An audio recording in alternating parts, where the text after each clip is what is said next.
तो कहानी की शुरुआत होती है में जोएल नाम के एक लड़के को दिखाया जाता है जिसे बचपन से लड़कियां बहुत पसंद होती है। लेकिन अफसोस की बात यह होती है कि अब वो बड़ा हो चला है, लेकिन फिर भी उसके पास कोई गर्लफ्रेंड नहीं है और बस इसी बात का उसे गम है। आज स्कूल के बाद हम देखते हैं कि वो घर नहीं जाता बल्कि एक किसी मकान के अंदर जाता है और उस मकान में घुसने के बाद उसे ऊपर से कुछ अजीब आवाजें सुनाई देती हैं। और जब वो उस कमरे तक जाकर देखता है तब उसे पता चलता है कि उस कमरे में एक बहुत ही खूबसूरत लड़की नहा रही है।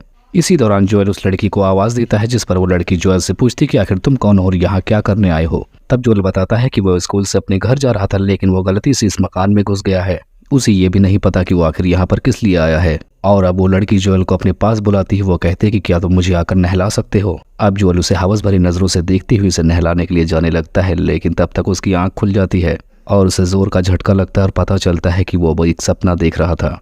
अब इस बात के बारे में वो अपने दोस्तों को भी जाकर बताता है, लेकिन उसका कोई भी दोस्त जोएल की इसी बात पर यकीन नहीं करता। अब कुछ टाइम बाद हम देखते हैं कि जोएल के माता पिता एक ट्रिप पर जा रहे होते हैं। यहाँ पर वो जोएल को अपने पढ़ाई पर ध्यान देने के लिए बोलकर जा रहे होते हैं। हम देखते हैं कि अब जोएल घर पर बिल्कुल अकेला है और इस मौके को काफी अच्छे तरीके से एंजॉय कर रहा है। यहाँ पर वो बहुत सारी कोल्ड ड्रिंक पीता है और खाना खाता है और फिर वो अकेले में जाकर डांस करने लगता है। अब इसके बाद हम देखते हैं कि वो अपने एक दोस्त माइल के साथ अपनी कार लेकर बाहर घूमने के लिए निकल पड़ता है और अब रोड पर चलते वक्त वो गाड़ी से बहुत अच्छे अच्छे स्टंट भी दिखाता है। अब यहाँ पर उसका दोस्त माइल जोएल से कहता है कि वो आज रात के लिए एक रशियन का बंदोबस्त कर सकता है। अब इसके मुंह से ऐसी बात सुनने के बाद जोएल बहुत खुश होता है।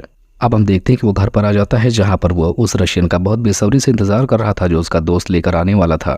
और तभी उसके घर का डोरबेल बजने लगता है। अब जोएल दरवाजा खोलने के बाद जब अपने सपनों की रशियन को देखता है तो उसके पैरों तले जमीन खिसक जाती है, क्योंकि वो कोई रशियन नहीं थी बल्कि एक ट्रांसजेंडर औरत थी, जिसे देखने के बाद उसका पूरा मूड खराब हो जाता है और उसे वहां से फौरन जाने के लिए बोलता है। अब वो ट्रांसजेंडर वहां से जाते वक्त उस जोएल को एक लड़की का नंबर भी देकर जाता है और इस लड़की का नाम जान पाते हैं कि राना है, जिसे जोएल फिर से फोन लगाता है। फिर जोएल उसे अपने घर पर बुलाता है और हम देखते हैं कि अब वो घर पर उसके आ चुकी थी और दिखने में वो काफी खूबसूरत भी थी। अब इतनी हसीन लड़की देखने के बाद सामने से जोएल बहुत खुश हो जाता है, जिसके बाद अब जोएल उस लड़की के करीब जाता है। अब लारा भी धीरे धीरे नर्वस होना शुरू हो चुकी थी, जिसके बाद अब ये लोग रात भर एंजॉय करते हैं और आज की रात जोएल की बहुत खूबसूरत रात गुजरती है। और अब सुबह होते ही हम देखते हैं कि वो लड़की जोएल से अपने किए गए काम के पैसे मांगती है और वो बताती है कि उसके इस काम करने के $300 बनते हैं। लेकिन अब यहाँ पर जोएल लारा से बोलते हैं कि उसके पास आज मात्र $50 ही हैं, लेकिन इतने में लारा नहीं मानती। जिसके बाद हम देखते हैं कि जोएल और पैसे लेने के लिए बैंक जाता है और जब वो बैंक से पैसे लेकर घर आता है तब उसे पता चलता है कि लारा तो वहां से जा चुकी है। यहाँ पर जोएल को लगता है कि वो बिना पूरे पैसे लिए चली गई, लेकिन उसने ऐसा नहीं किया था। वो लड़की वहां से जाने से पहले जोएल के घर से उसकी मॉम की एक फेवरेट एड भी उठा कर ले जाती है और ये बात जब जोएल को पता चलती है तो उसकी फट जाती है, क्योंकि उसे पता था उसकी मॉम के आने के बाद उसकी धुलाई होने वाली है। अब इसके बाद हम देखते हैं कि जोएल लारा को ढूंढना शुरू कर देता है।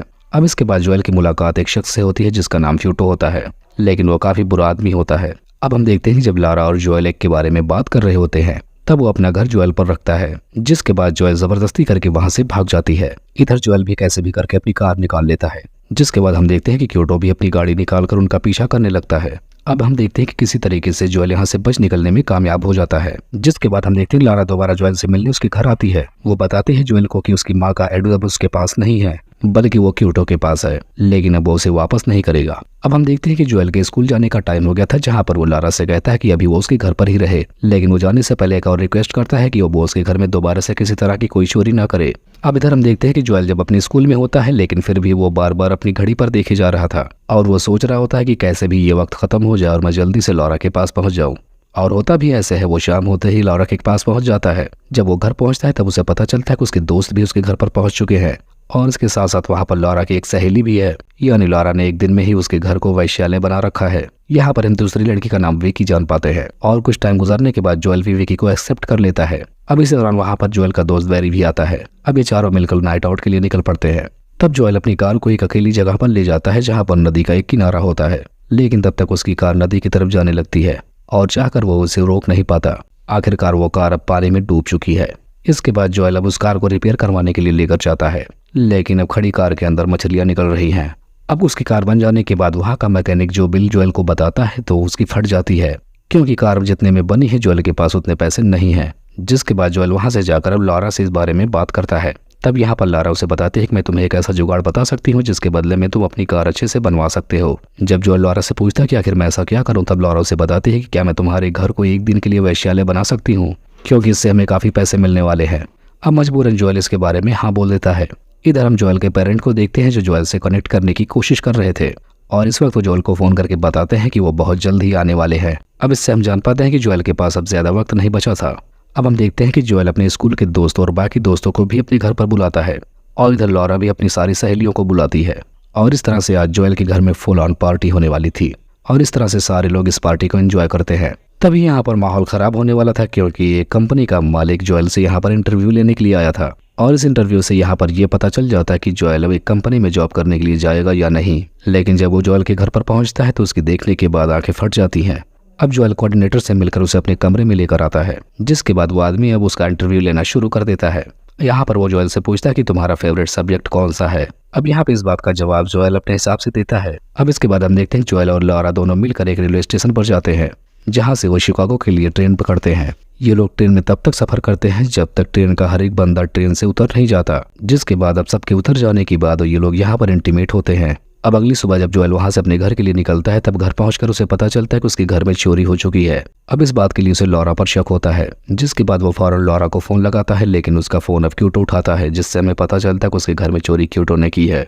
अब यहाँ पर क्यूटो जोएल से बोलता है कि वो उसके घर का सामान तभी देगा जब जोएल उसके बदले में उसे पैसे देगा, यानी अब क्यूटो को फिर से अपने घर का अपना ही सामान खरीदना होगा। लेकिन जोएल के पास अब कोई चारा भी नहीं था और अब उसे मजबूरन ऐसा करना पड़ता है, जिसके बाद वो सारा सामान लेकर अपने दोस्तों के साथ अपने घर पर आता है और सारा सामान जहाँ का तहाँ रख देता है।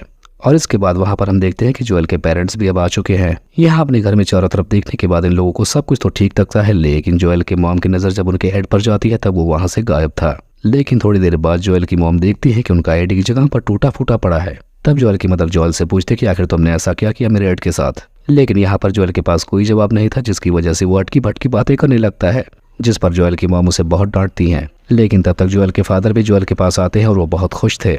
यहाँ पर वो जोएल को बताते हैं तुमने जो इंटरव्यू दिया था तुम उसमें पास हो चुके हो और एक अच्छी यूनिवर्सिटी में तुम्हारा सिलेक्शन हो गया है और इस बात से ये बाप बेटे दोनों बहुत खुश होते हैं। अब इसके बाद जोएल लॉरा से मिलता है जहाँ पर वो अपने जॉब के बारे में बताता है, जिसके बाद अब ये दोनों धीरे धीरे अपने फ्यूचर की बातें करने लगते हैं और यहाँ पर ये दोनों एक दूसरे के साथ रहने का वादा भी करते हैं। यहाँ पर लॉरा जोएल से कहती है कि वो उससे अकेले में मिलना चाहती है। यहाँ पर जोएल से कहता है कि ये तुम्हें बहुत महंगा पड़ेगा और इसी को दिखाते हुए इस कहानी का यहीं पर एंड हो जाता है।